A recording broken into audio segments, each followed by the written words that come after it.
네, 안녕하십니까. 네, 오늘은 아마 6번째 강의가 될 것 같습니다. 지난주는 초파일이라서 한 주 휴강했고요. 이제 오늘 이어서 강의를 또 진행해 보도록 하겠습니다. 오늘 교재 12쪽에 유관선사라는 분의 말씀을 한번 읽어보겠습니다. 이건 사실은 시는 아닙니다. 이런 건 이제 격언인데요. 시처럼 아름다워서 제가 일부러 뽑아봤습니다. 그러면 요 글을 왜 제가 뽑았나 하면은요. 그렇습니다. 이 세상에 아주 재능도 탁월하고 또 당대에 큰 영향을 미쳤지만 그렇다 해서 그런 분들이 역사 속에서까지 이름이 널리 꼭 드러나는 것은 아니더라고요. 제가 이런저런 책을 읽다가 제 마음에 아주 큰 감동을 받은 글인데 이 스님이 그 역사 속에서는 그렇게 막 이래 아주 유명하신 분은 아닙니다. 그래 제가 한번 일부러 요 선사의 글을 한번 뽑아봤습니다. 그래 시라고는 할 수 없지만 우리 지금 시에도 현대 시에도 운문시만 있는 게 아니고 산문시도 있지 않습니까? 그리고 자주 되뇌이고 할 만한 짧은 글이면은 시라고 부른들 뭔 탓이 되겠나 싶어서 유관선사의 이 말씀을 제가 한번 꼽아봤습니다. 교재 16쪽입니다. 예, 12쪽 참. 예, 유관 여인 안정상에 일물 불가주니 금설이 수진보나 제아니면 여기 병이니라.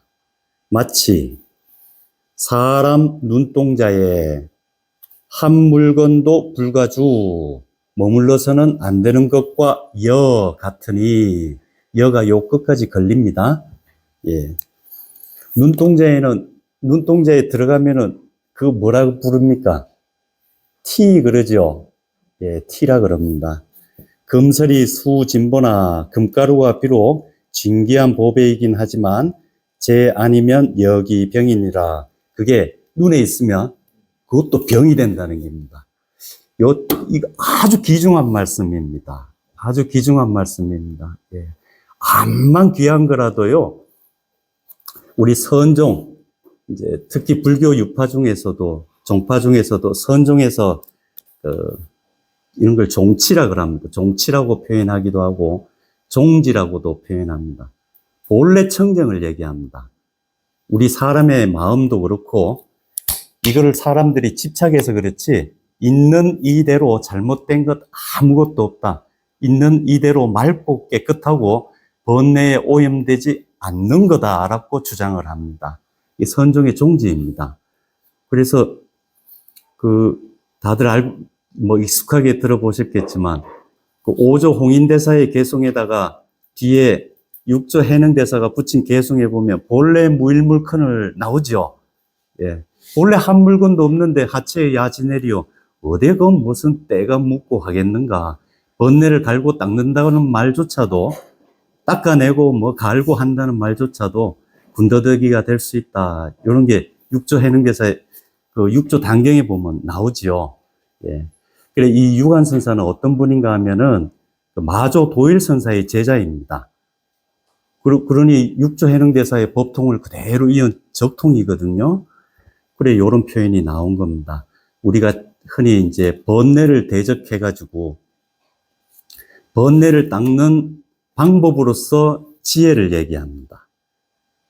번뇌라고 하는 게 갖가지 복잡스러운 감정, 그리고 복잡스러운 생각, 이런 걸 번뇌라고 하죠. 근데 번다한 감정과 생각이 우리 삶에 도움이 된다 그러면 그 번뇌를 안 그럽니다. 근데 도움이 안 되는 감정들, 복잡한 감정, 번다한 감정, 도움도 전혀 안 되는데 복잡한 생각, 번다한 생각들, 결국 그 생각, 그 감정들이 끌어오는 이 초인, 끌어들이는 결과물을 가만히 살펴보면 다 고통이거든요. 그래서 번뇌라고 합니다. 그럼 이런 번뇌를 대체하기 위해서, 상대에서 다스리기 위해서, 즉 없애기 위해서 지혜를 부처님께서 설하신 거죠. 그렇죠? 그리고 부처님도 설하시고 역대 조사들께서 다양한 방편을 펼쳐가지고 그 지혜들을 개설을 해놨습니다. 사람들한테 널리 보여주셨습니다. 한데요, 이 방법, 번뇌를 다스리는 방법, 그 지혜를 꽉 걸머쥐고 집착하고 이거를 주장하게 되면 사방팔방 돌아다니면서 막 이것만이 진리인 것처럼 막 떠들고 다니게 되면은 이게 또 하나의 새로운 번뇌거리가 된다는 겁니다. 맞죠? 그렇습니다. 예. 묻지도 않는데 막 가르치려고 하는 사람, 저 같은 사람 있으면은 골치 아프지 않습니까? 요 한 분도 안 묻는데요. 가만히 보니까 저 혼자 막 무식이 뭐나 아는 것 매꾸로 떠들어 쌓고 그러고 있더라고요. 참, 이런 거 들어주시는 선생님들 대단하신 분들입니다. 묻지도 않는 거 자꾸 가르쳐 주려는 선생님, 피곤합니까? 감사합니까? 피곤한 선생님입니다. 예, 피곤한 선생님입니다. 근데 우리 불교를 공부하고 같이 수행하는 과정에서도요, 자칫 잘못하면 이 피곤한 선생님이 되는 경우가 많다고요. 명장님, 안 그렇습니까? 경험해 보셨죠? 피곤한 선생님 많이 만나 보셨죠? 네, 그렇습니다. 그래, 이 유관선사가 그거를 탁 지적한 겁니다. 암만 금가루가 귀하지만 그거 눈동자에 들어가면 병밖에 안 된다는 겁니다. 새로운 번뇌에 새로운 고통의 원인으로 작용할 수가 있다는 거죠. 뭐가요? 지혜가요. 부처님의 그 금과 옥조 같은 말씀도요, 잘못 쓰면은 새로운 병의 원인이 된다는 겁니다. 그거를 아주 멋들어지게 정확하게 지적을 해서 이렇게 가르쳐 주셨습니다. 그래서 제가 이 글을 읽고요, 깜짝 놀랐습니다. 이렇게 정확하게 설파해 주시는 분이 잘 없거든요. 근데 이렇게 훌륭한 분이 참 이 후대에도 많이 알려졌으면 좋겠는데 아는 분이 별로 없더라고요. 그래서 한번 골라봤습니다. 그러면 요 유관선사가 어떤 분인지 또 요 개송이 어떤 배경에서 나온 건지 요 배경이 될 만한, 이해가 될 만한 거를 제가 경덕 전등록에서 한번 찾아봤습니다. 요 경덕 전등록에 수록된 내용을 읽고 나서 이 개송을 보게 되면 훨씬 깊이가 다르게 느껴집니다. 그래서 좀 우리가 글 읽을 때 이게 물론 짧은 한 구절 한 구절이 다 아름답죠. 하지만 좀 깊이 있게 이해하려면은 이런 배경들을 좀 넓게, 폭넓게, 그리고 시간을 두고 또 오랫동안 생각하는 그런 과정을 거치게 되면 훨씬 의미가 살아나리라고 생각합니다. 그럼 경덕 전등록에 있는 말씀을 한번 읽어보겠습니다. 경조, 이거는 앞쪽에서도 나왔었죠. 서울과 경기도 지역을 합해가지고 경조를 합니다. 서울 지역의 흥선사, 요거는 절 이름입니다. 흥선사에 주석하셨던 유관선사라는 분은 어떤 사람인가? 뒤에 쭉 설명을 해놨습니다. 구주 신안인여라. 구주 신안 사람이다. 이건 출신지죠. 성은 축시오. 그 유관선사의 속성은 축시이고, 연 13회, 나이 13세, 13살 되던 해에 견 살생자하고는 생명체를 죽이는 자를 보고는, 이건 도살자를 보고는, 또는 소나 돼지나 양을 죽이는 것을 보고는 혁연, 이거는 아주 애통해 하는 겁니다. 막 무지 슬퍼하는 겁니다. 애통해 하면서 불인식하니라. 차마 그 고기를 먹지 못했느니라. 집안에서 소나 양이나 뭘 잡아서 이제 고깃국이라도 끓였겠죠. 근데 그 광경을 보고는 애통해 하면서, 참 자비심을 타고난 사람들이죠. 이런 분들은. 차마 그 고기를 먹지 못했느니라. 이에 내 구 출가하니, 이에 출가하기를 구하니, 구하다는 말은 어머니 아버지한테 허락을 구하는 거지요. 청하는 겁니다. 구한이 초습빈이 그렇게 출가해 가지고요. 출가한 초기에는 빈이는 비나야, 불교가 인도에서 중국으로 들어왔기 때문에 그 불교 전적을 읽다 보면은 이걸 음력이라 그럽니다. 그 인도말에서 뜻으로 번역하지 않고 음으로 번역한 단어들을 자주 접하게 됩니다. 이런 걸 음력이라 그럽니다. 비니도 마찬가지입니다. 이게 인도말 비나야의 음력입니다. 그럼 이거를 의역, 뜻으로 번역하면 한자로는 율 그럽니다. 개율 들어보셨죠? 예, 율을 비나야 그럽니다. 그러면 개는 뭘 개라 그러는가? 이걸 바라제 목차, 산스크리트어로는 브라티목샤라고 바티목샤, 발리어로는 바티목샤 그러는데요. 이거 음력하게 되면 바라제 목차 그러죠. 이거는 개 요래 번역하고요. 비나야는 율로 요래 번역을 합니다. 처음 출가에서는 계율을 배우고 익히고 또 수지관하고 지관을 수습했다, 수행했다, 닦았다 요래 표현했습니다. 그러면 지관은 뭘 의미하는가? 당나라 초기, 수나라 말엽, 당나라 초기 때는 이 중국에서 뭐가 제일 유행했나 하면은 천태종이 제일 유행했습니다. 예, 천태지자대사라고요. 아주 불세출의 천재입니다. 저도 이제 역경원 있으면서 이 지자대사의 글을 읽어봤는데요.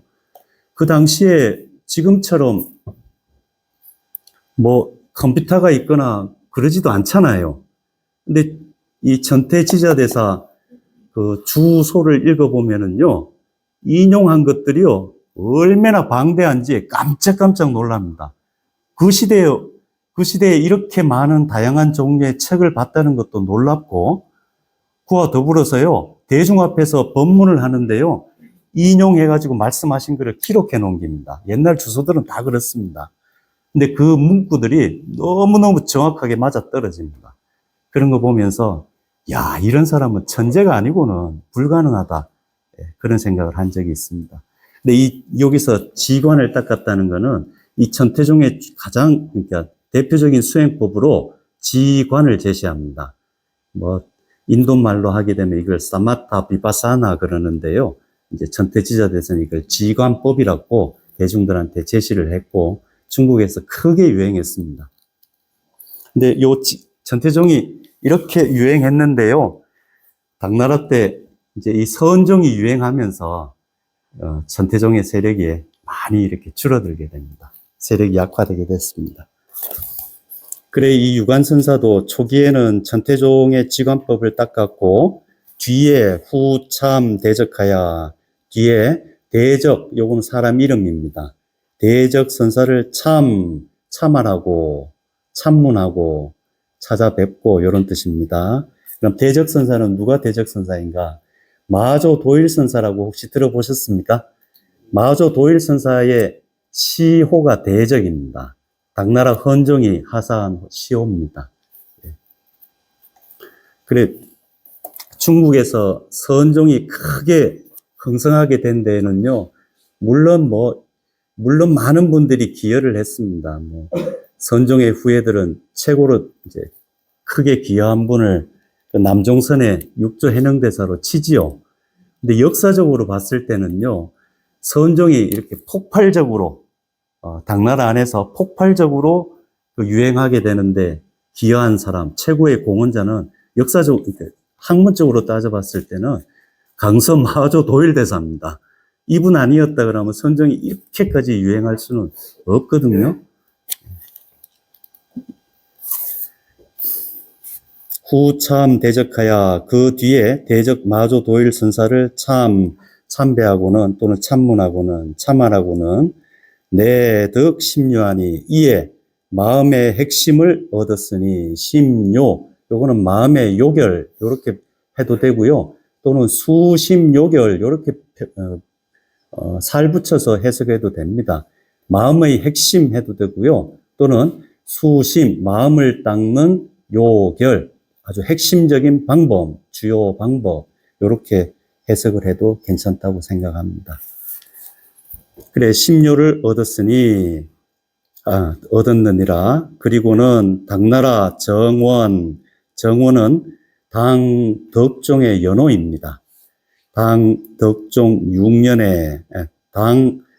6년에 행화는 교화를 펼치다는 뜻입니다. 처음으로 수행하고 나서 바로 깨달음을 얻고 나서도 바로 세상에 드러나는 건 아니잖아요. 앞에 우리 도천선사도 보면은 바람 스님한테 인가받고 다시 동제로 돌아와서도 그냥 지냈다 안 그랬습니까? 그래 지낼 때에는 사람들한테 법문하고 뭐 그러지 않습니다.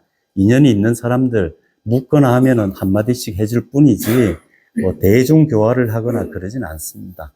근데 이제 요 시행화 교화를 펼쳤다고 하는 것은 한 사찰이나 한 지역의 어른으로 추대돼 가지고 널리 대중법문을 행하는 것을 행화 그럽니다. 정원 6년에 비로소 처음으로 5월간 월나라가 있던 지역, 예. 월나라가 있던 지역, 요 양자강 하류 지역이죠. 예. 이 지역에서 처음으로 교화를 펼치고 8년은 정원 8년이 됩니다. 정원 8년에는 파양산한이 요 지명이죠. 파양산에 이르렀으니 이렇게 이르는 파양산으로 갔는데요. 신구수 팔계하니라. 여기서 신산의 산신이 구하였다, 원하다, 이런 뜻입니다. 뭘 원했는가? 팔계를 받기를 원하였다. 요 말은 팔계라고 하는 것은 우리 불교에서 흔히 팔관제계라고 합니다. 팔관제계는 스님들이 받는 계가 아니고요. 제가자들이 받는 계입니다. 그러니까 요 산신이 나타나가지고 이 스님의 제가자 신도가 됐다는 거죠. 산신이 제자가 된 겁니다.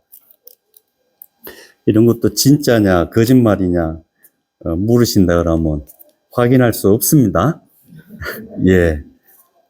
근데 이게 역사책에 기록될 때는요, 그냥 기록하지 않습니다.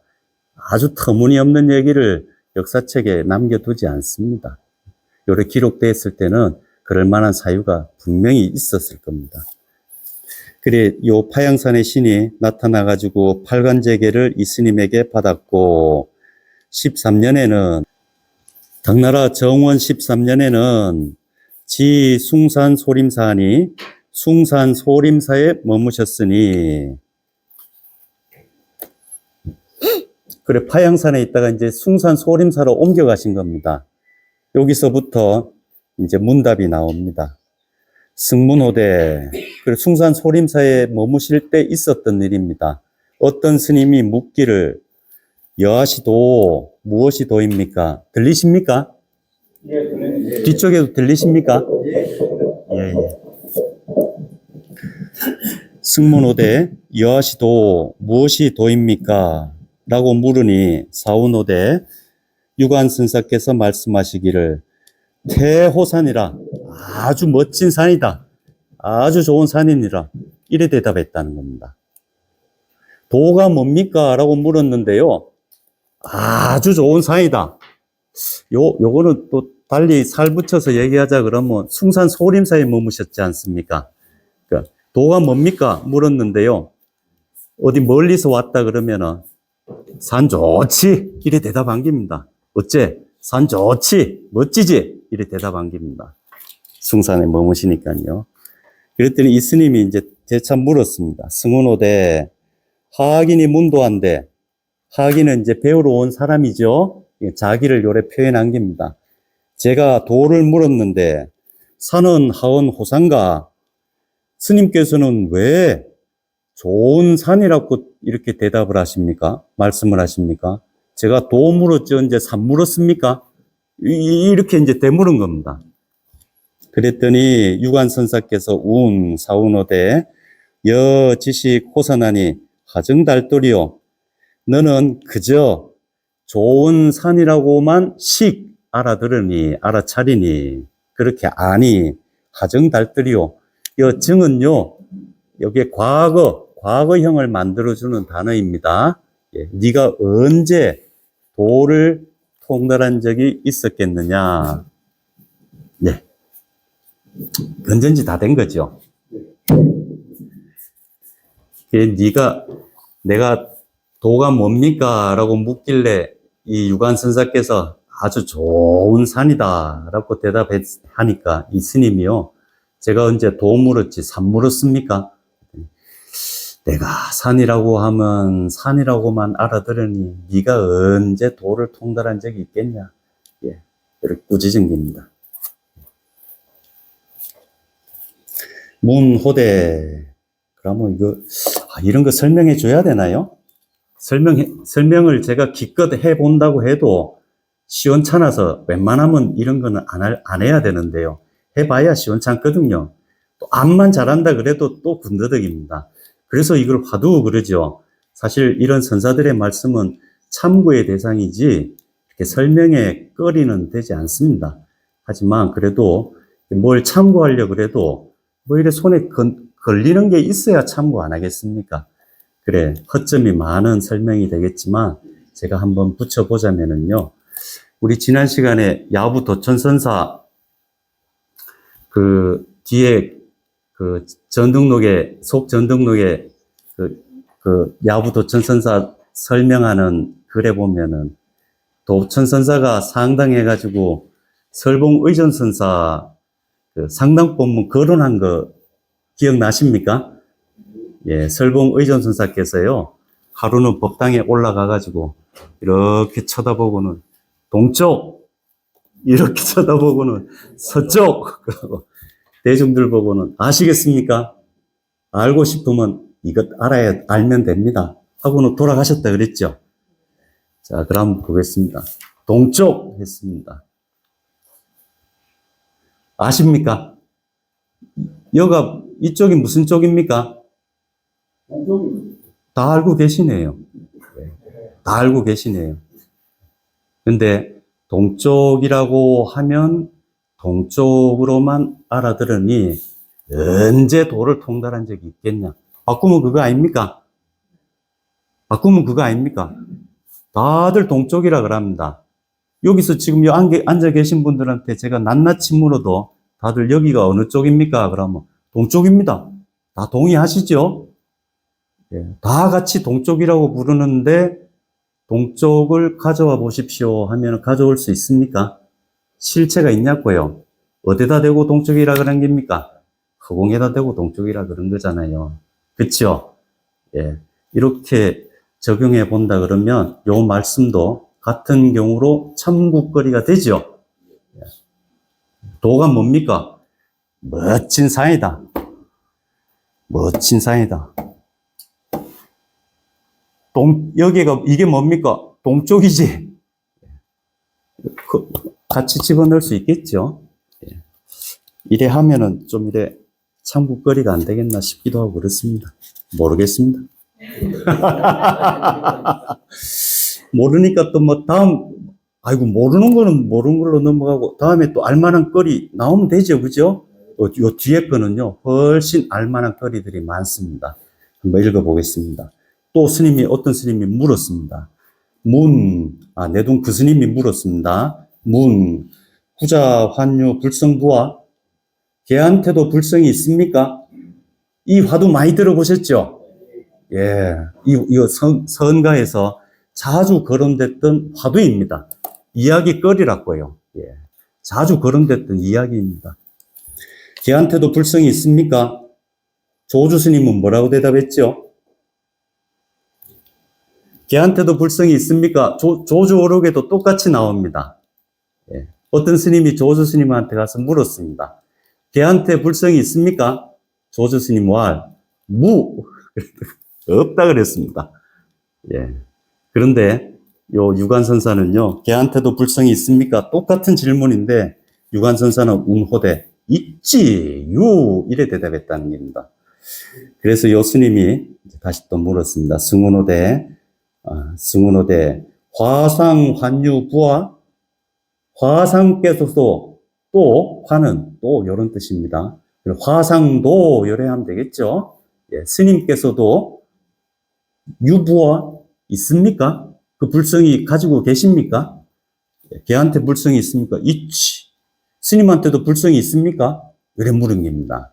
했더니 사운호대 유관선사께서 말씀하시기를, 무라, 나는 없다. 승운호대 그 스님이 말하기를, 일체 중생이 개유불성한데, 요거 대반 열반경에 나오는 말씀입니다. 열반경에 나옵니다. 일체 중생이 모두 부처님의 성품을 가지고 있다라고 이제 생략된 게 있죠. 열반경에서 말씀하셨는데, 화상은 인하 동무와 화상께서는 인하 어떤 인유로 왜 요래 바꾸면 됩니다. 예, 화상께서는 왜 동무와 혼자 없습니까? 모든 중생이 다 불성을 가지고 있는데 스님만 왜 불성이 없습니까? 요래 물었습니다. 이런 거 재밌죠? 예, 그랬더니 유관선사께서 말씀하십니다. 사운, 아는 비일체 중생이니라. 나는 일체 중생이 아니니라. 요래 대답했습니다. 승운호대, 그러니까 이 스님이 다시 되묻는 겁니다. 기비 중생이면 시 불부와 중생이 이미 아니시라면, 예, 이미 이런 것 막 꼭 안 해석할 때는, 의미 파악할 때는 집어넣지만, 해석할 때는 이거 굳이 안 집어넣어도 됩니다. 그렇다면, 예, 이미 중생이 아니시라면 그냥 요래하면 되죠. 시 불부와, 그러면 부처님입니까? 요래 물었습니다. 그랬더니 이 유관선사께서 말씀하시기를, 부시불, 부처도 부시 아니니라. 승운호대 그 스님이 다시 말하기를, 구경시 하물과, 아니, 중생도 아니라 그러고, 부처도 아니라 그러고, 그렇다면 결국, 시 하물과, 도대체 어떤 물건이란 말입니까? 이렇게 물었습니다. 스님 부처님입니까? 그러니까 아니다. 그럼 중생입니까? 아니다. 이렇게 대답했잖아요. 그럼 부처도 아니고 중생도 아니라면 도대체 어떤 물건입니까? 이렇게 물었다고요. 그랬더니 유관선사께서 말씀하시기를, 역부시물이라 하니라. 나는 물건도 아니니라. 이렇게 대답했다는 겁니다. 요거는 살 안 붙여도 요래 좀 손에 걸리는 거 어때? 있습니까? 예. 그랬더니 승운호대 그 스님이 말씀하시기를, 가견 가사부와 볼 수 있고 생각할 수 있습니까? 예. 물건도 아니니라 한 그것, 부처도 아니라고 한 그것, 중생도 아니라고 한 그것, 물건도 아니라고 한 그거를 볼 수 있고, 가견, 생각해 볼 수 있겠습니까? 가사부와, 이렇게 물었습니다. 했더니 사운 유관선생께서 말씀하시기를, 사지불급이요. 생각만 해봐야 미칠 수 없고, 생각해봐도 미칠 수 없고, 의지부득이라 암만 머릿속에서 일로 굴리고 절로 굴리고 요렇게 재고 저렇게 재고 의논해도 부득이니라. 그것은 얻을 수 없느니라. 얻을 수 없다는 말은 파악할 수 없느니라. 이런 뜻이죠. 그래서 말씀하시기를, 부처님도 말씀하시고 역대조사께서도 말씀하시기를, 불가사의라 하니라. 생각으로 헤아리고 미칠 수 없다고 하셨느니라. 예, 잠시 쉬었다 하겠습니다.